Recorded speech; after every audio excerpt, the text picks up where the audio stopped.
Assalamualaikum warahmatullahi wabarakatuh. Fayuhassinu lahumus syarr wa yurihum iyyahu fi suratin hasanatin. Ini keahliannya ya, keahliannya setan jin. Dia tampakkan keburukan itu sebagai sesuatu yang bagus. Jadi mau apa bahasa? Memutarbalikkan keadaannya. Hal yang busuk itu dipoles, ditazyin, di make up oleh setan sehingga kelihatannya indah. Dan ternyata jebakan maut ini masih sangat efektif. Adam alaihissalam ya itu tergoda, terperdaya melalui jalur ini. Kan dilarang oleh Allah, wahai Adam dan Hawa, jangan kamu dekati ya pohon ini. Larangannya itu wala taqraba hadhihi syajarah. Kalau mendekat saja nggak boleh, ya kan? Apalagi menikmati buahnya, mendekat. Nah inilah di titik ini iblis laknatullahi alaih berusaha bagaimana memperdaya Adam dan Hawa. Larangan Allah itu kalau dilanggar kan jelas buruk. Tapi oleh iblis dibalik. Kamu tahu nggak kenapa kamu dilarang? Karena kalau kamu sampai makan buahnya, kamu akan kekal di surga atau kamu akan menjadi malaikat. Maka kalau kisah Adam itu ya pasti disebut-sebut ada pohon khuldi.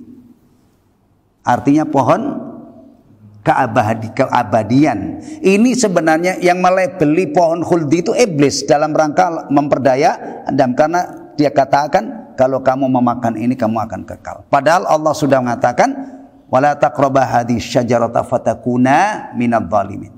Akhirnya terperdaya. Ya. Karena memang aslinya Adam itu aslinya itu taat. Ini hanya tergoda. Maka ketika sudah tergoda, akhirnya menyesal. Rabbana dhalamna anfusana wa illam taghfir lana wa tarhamna lanakunanna minal khasirin. Karena aslinya taat. Sama anak cucunya itu kalau aslinya orang baik, dia khilaf melakukan kemaksiatan, itu tobatnya dekat. Bahkan kadang-kadang dia bisa tidur gelisah, nangis-nangis, mohon ampun. Ya. Karena memang aslinya dia orang kepingin taat. Beda kan dengan orang yang memang sudah menikmati kemaksiatan, itu jauh dari kembali ke jalan yang benar, jauh. Apalagi kalau sudah sampai ke level bangga dengan maksiat, namanya mujaharah. Ya, maka ada penjelasan bahwa Allah mengampuni hamba-hambanya kecuali yang mujaharah. Mujaharah itu maksudnya sudah demonstratif, terang-terangan, atau kadang-kadang dia melakukan maksiat sudah ditutupi oleh Allah, tapi dia bongkar, dia cerita-ceritakan. Orang model ini jauh dari tobat. Kenapa? Karena dia bangga dengan perbuatan maksiatnya, sementara unsur tobat yang paling istimewa itu yang paling pokok adalah an-nadm atau an-nadamah, menyesal. Orang yang bangga dengan maksiatnya bagaimana ada penyesalan, itu jauh banget. Orang yang sampai dalam kondisi dia bangga bermaksiat, ya, itu jauh dari tobat. Karena unsur tobat itu harus ada nadamah. Tobat itu bukan formalitas. Tobat itu kejujuran. Orang mengakui salah, kemudian timbul penyesalan yang luar biasa. Inilah unsur tobat yang paling pokok. Tidak ada tobat tanpa penyesalan. Kemudian nanti dikombinasi dengan ditinggalkan maksiat yang dia sudah merasa, yang sudah dia sesali, bertekad tidak mengulangi lagi. Baik. Kemudian Syekh Ibnu Utsaimin menambahkan niat tobatnya itu harus ikhlas. Loh, ada loh orang tobat itu sama sekali tidak ada kaitannya dengan Allah. Dia hanya ingin memperbaiki citranya gitu ya. Iya. Ya. Dan waktu bertobatnya harus masih di waktu yang diterimanya taubat. Kalau saat begini ini kita yang sehat-sehat kan masih diterima. Tapi di sana mungkin ada orang yang saat ini detik ini nyawanya sudah di kerongkongan. Nah, untuk dia ini enggak diterima. Nah, kalau diterimanya ditutupnya taubat secara umum, alhamdulillah belum. Matahari ini pagi ini terbit dari timur kan? Nah, selama matahari itu terbit dari timur, berarti pintu taubat secara umum masih terbuka. Tapi nanti kalau terbit dari barat, antum percaya matahari terbit dari barat? Nah, Percaya nggak? Ya, itu kalau di ini saya baca berita itu lagi sedang dibahas kemungkinannya oleh ahli-ahli di NASA. Ahli ilmuwan NASA itu membahas tentang kemungkinan matahari terbit dari barat. Kalau mereka kan jalurnya ilmiah. Kalau kita akidah itu bukan ilmiah jalurnya. Orang Islam beriman itu membenarkan apa yang dikhabarkan oleh Allah, apa yang dikhabarkan oleh Rasul. Tasdik. Kadang-kadang ilmuwan itu kalah jauh dengan kita. Kita sudah beriman, mereka baru utak-atik di mana? Di mana Pak? Kalau ilmuwan itu bukan di warung kopi lah, di laboratorium, laboratorium canggih. Dia belum sampai. Orang-orang yang beragamanya melalui jalur tasdik tadi sudah sampai. Iya, iya.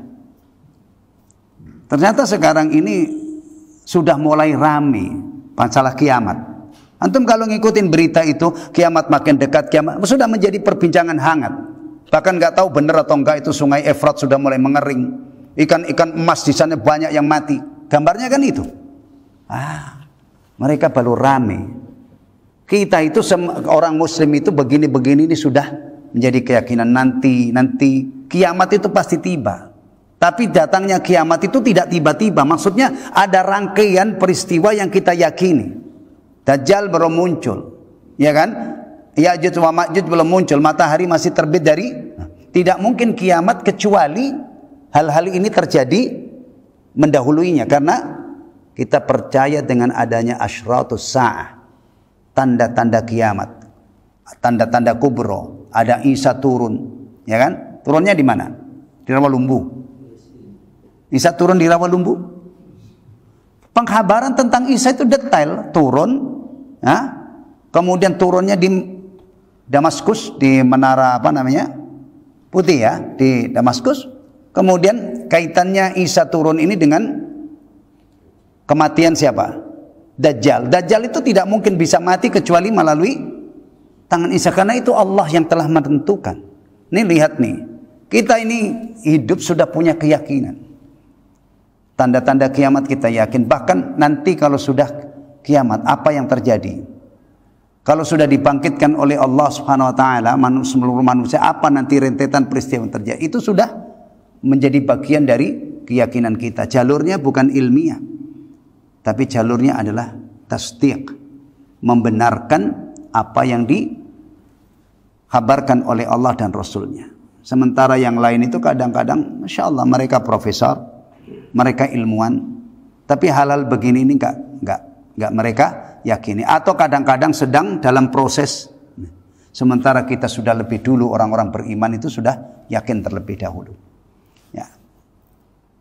Baik, ini keahliannya ya, dan efektif ini jalur ini, cara trik ini. Dia tipu manusia itu dengan tampilkan yang busuk-busuk itu menjadi bagus. Wa yunashitu iradatahum li fi'lihi, dan menyemangati ya keinginan mereka untuk melakukannya, sehingga banyak yang sampai di sini. Akhirnya sesuatu yang buruk yang ditampilkan indah tadi, puncaknya dilakukan oleh manusia. Berarti dia sudah menjadi mangsa daripada setan. Begitu bahayanya setan ini. Jadi di surah An-Nas ini kejahatannya satu ya, yaitu setan. Tapi kalau dibanding dengan kejahatan-kejahatan yang lain, ini ternyata yang paling besar. Bahkan korbannya ya, itu yang paling parah adalah kekal di neraka. Orang yang digoda oleh setan ini ya, itu yang paling parah keadaannya adalah nanti dia bersama iblis dan para tentaranya menemani selama-lamanya di neraka. Kalau yang di mangsa binatang buas, ya paling-paling apa? Paling ekstrimnya apa? Kalau nggak ketolong, orang ditelan piton, dimaksa harimau atau ditemakan buaya, ya paling-paling mati. Ekstrimnya ya kan? Kalau yang mati ini orang beriman, ya, setelah dimakan buaya dia pindah ke alam barzah dalam keadaan baik, ya kan? Atau yang misalnya kena bahaya yang lain lagi, yang dirampok orang, kemudian akhirnya dia pertahankan hartanya, kemudian terbunuh. Itu kematiannya mulia. Tapi kalau yang menjadi korban syaitan ini, bayangkan kalau sampai dia menolak kebenaran yang datang dari Allah, ya kan? Kalau korbannya itu seperti Abu Lahab, Abu Jahal, atau dulu Fir'aun, Namrud, orang-orang model begini ini, kemana nanti di akhirat? Di mana? Na'udzubillah min hadhil hal. Kekal di neraka. Setan mendapatkan full apa yang diinginkan. Menyeret mereka ke neraka untuk menemani ya, dan menemaninya. Kalau model-model yang sampai seperti tadi, menolak kebenaran, memusuhi Nabi, bahkan membunuh Nabi, ya, nah, dapat utuh yang diinginkan, dapat utuh, kekal di neraka. Waliyadzubillah. Taib. Wa yuqabbihu lahumul khair wa yusabbituhum anhu. Sebaliknya tadi yang busuk-busuk itu, yang buruk ditampakkan indah. Wa yuqabbihu lahumul khair, dan menampakkan kebaikan itu sebagai sesuatu yang buruk pada manusia. Wa yusabbituhum anhu, dan menghalang-halanginya, membuat dia berat melakukannya. Wa yurihim iyyahu fi suratin ghaira suratih, dan menampakkan kepadanya kebaikan itu bukan dalam bentuk yang semestinya, yang sebenarnya. Nah, makanya orang itu kalau mengikuti setan jadi jungkir balik ya. Yang buruk nampak indah, yang indah nampak iya. Makanya jangan heran kalau orang-orang beriman, orang-orang yang baik-baik itu di dunia ya sering dipandang sebagai orang yang buruk, bahkan kadang-kadang dianggap membahayakan dan sebagainya. Ya. Itu bukan sekarang ya, sejak dulu. Allah telah mengkhabarkan wa idza ra'ahum qalu inna haula'i ladallun. Orang-orang kafir itu kalau melihat orang beriman itu apa kata mereka? Mereka ini orang yang benar-benar sesat. Nah, kalau orang munafik lebih parah lagi, memandang orang-orang beriman itu orang tolol, sufaha. Ya kan? Ya. Ya memang begini ini di dunia ini kekuatan yang batil itu ya, rata-rata lebih dominan dari zaman ke zaman, sehingga orang-orang mukmin itu harus sabar ya, kadang-kadang dinilai ini dan itu ya. Ini kan kebalik kan, yang busuk ditampakkan indah, yang indah ditampakkan busuk, dan ini keahliannya. Tayyib.